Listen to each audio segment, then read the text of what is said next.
right now, brought to you by Mr. Rooter Plumbing, proudly rooting for Colorado's hockey team. We welcome Jared Bednar to the show. And, Coach, before I turn you over to Moj, I don't know if you know this, but he just updated his resume. And I don't know if you can technically put GarageBand on your resume, but he and Kiefer and Connor and Riker, they all did it. This was a little taste of their new single. And I understand that coming off a loss last night, probably not the best time, but because it was just released, I figured I'd give you a little taste, but save you from the worst parts of it. Colorado wagon, Colorado wagon.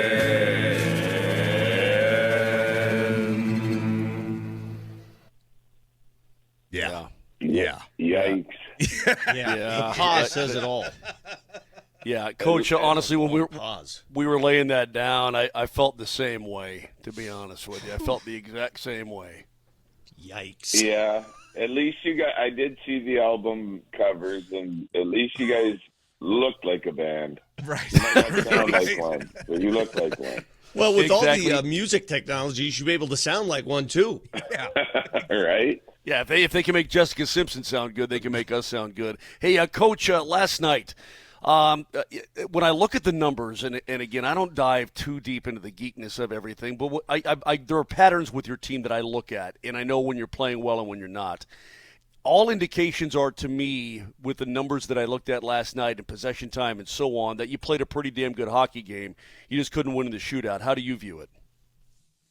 Yeah, I liked large portions of the game. I'd say we had a couple extended shifts that they got pretty dangerous on in the third period, but I liked our first, and I thought we got even better and more dangerous in the second. We had a tough time tracking down some loose pucks, rebounds, like we're a step early at the net one time, a step late the next. We're 3 feet off it. It just, it was just one of those nights where I felt like we had good traffic and lots of pucks to the net and doing a lot of good things, and then just couldn't sort of find the loose pucks and scoring opportunities we needed. Or if we found them, they were just not right on our tape, and it was a little bit of work to create high quality scoring chances. But they can do that to you right now because they're really their game's really sort of picked up over the last 10 games since we played them last time, and they were a handful for us again last night. Coach, not to get all big picture, but I'm not a fan. I'm over the shootout. It was fun and novel at first. Yeah. How would you decide a tie game after regulation? What your ideal situation? How would you get it done? I don't know. I guess I feel the same way about 3-on-3, but I think you can play it. I wouldn't want to keep extending the games longer and longer for the reason, one of the reasons being look at the start time last night, and we're going to play another 3 minutes of overtime or something like that.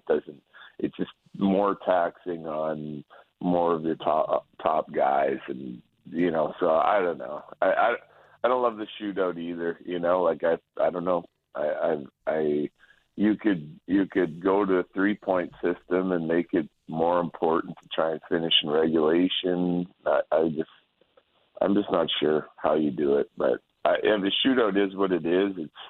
There isn't any in the playoffs. We're experimenting with new guys and different guys and trying to go back to some of the guys that have had recent success for us in the past. But it's not easy to do either some nights. So it's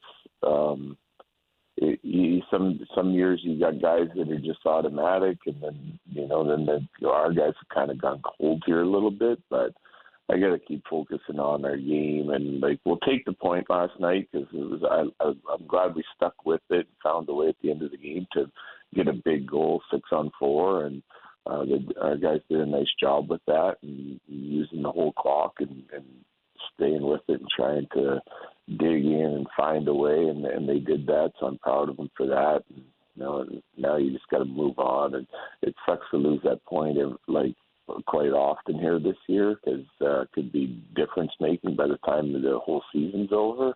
But I don't know how you solve it. Jared Bednar joins us on the Ramos Law Hotline. Car accident? You need Ramos Law, medical doctor and attorney, ramoslaw.com. Coach, I just curious of your evaluation of your goaltending over this road trip. Wedgie nicked up a little bit last week. You start Blackwood in a back-to-back. You know, I think overall performs pretty well, and then you do get Wedgewood back last night. After it took a little while for McKenzie to kind of get his rhythm coming back off that injury, how do you feel about that position right now? Yeah, I feel good about it. You know, number one, you know, we'll come home, or as of last night, you get two guys healthy again and playing pretty well. So you have options. And, you know, I think like playing a tired goalie on a back-to-back and just being able to win, I think it's great. It's a good challenge, a good test for Blackie.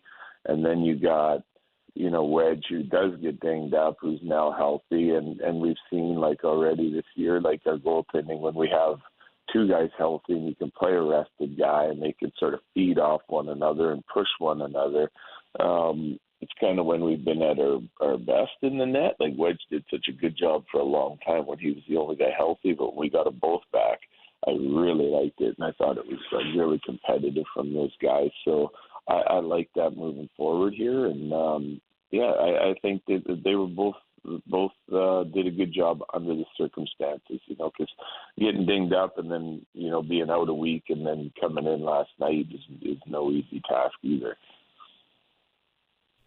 So last night, I did want to ask you, Coach, about the shootout situation last night. Very bizarre. Not sure I've ever seen it, and clearly it didn't end up mattering because obviously, unfortunately, you guys lost, but that was bizarre. And the look on your face and the look on Nate's face when the ref skated over to explain the situation, I've never seen that look on your face on the bench before. Well, because you knew something was going on. There was no reason for the refs to go over to the penalty box. So, you know the situation. There's a spotter, and if the spotter sees something, but, I mean, the spotter was late, you know.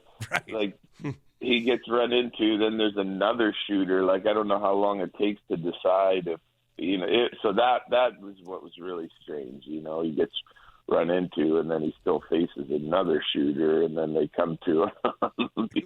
Like, when we're shooting, you tell him he's got to go off the ice. It just seemed like the timing of it was strange. I don't think that's, you know, you need to pull him out in that situation. You know, you've already left him for one shooter. What's another shooter if it goes that far? And it's not like a situation where you're playing hockey game with a bunch of traffic. You're just in the shootout.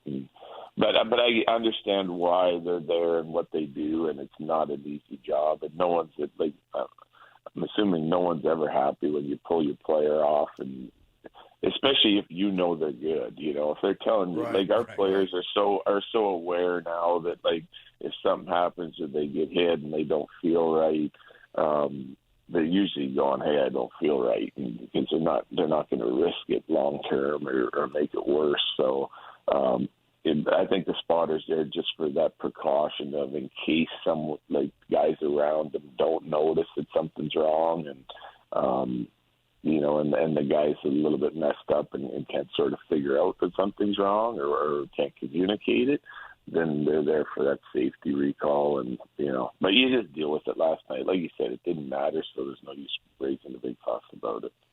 Well, the only way I guess it would have mattered, Coach, is that Landy's standing around his own zone for like 6 minutes. You know, I mean, Riker seemed to indicate, hey, they're kind of icing the kicker here. And I don't know if it would have made a difference or not. I don't know if Gabe, if he just gets the go-ahead, would have scored or not. But you know, he's standing around his own zone. Yeah, no, I didn't love that either. You know, it's just, you know, I got bigger fish to fry. Right. And it seems like on a nightly or weekly basis and to worry too much about it. But it was definitely strange. I definitely haven't seen that before. Coach, I did want to ask you about Nate because obviously he's the first to 50 in back-to-back years. But I'm wondering from your perspective, I know you get asked about him and his work ethic and his skill and his talent. But I'm wondering, when you feel he became the best player in the world, how many years ago? How long has this been where he's been at the top now?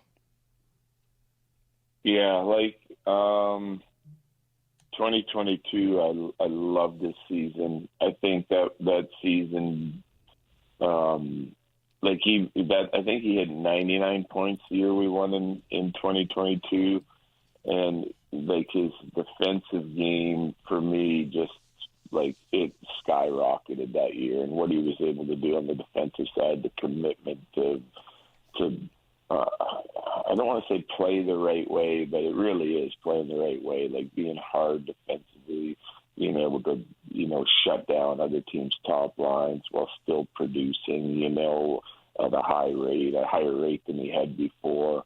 But he's continued to improve since then, right? And there's a lot of pressure on those guys to produce every night. The more you produce, the more pressure's on you to produce. So dealing with that and handling that on a nightly basis is hard enough. And then you got the coaching staff yelling at them all the time to check harder and do the right things and track back and be more physical.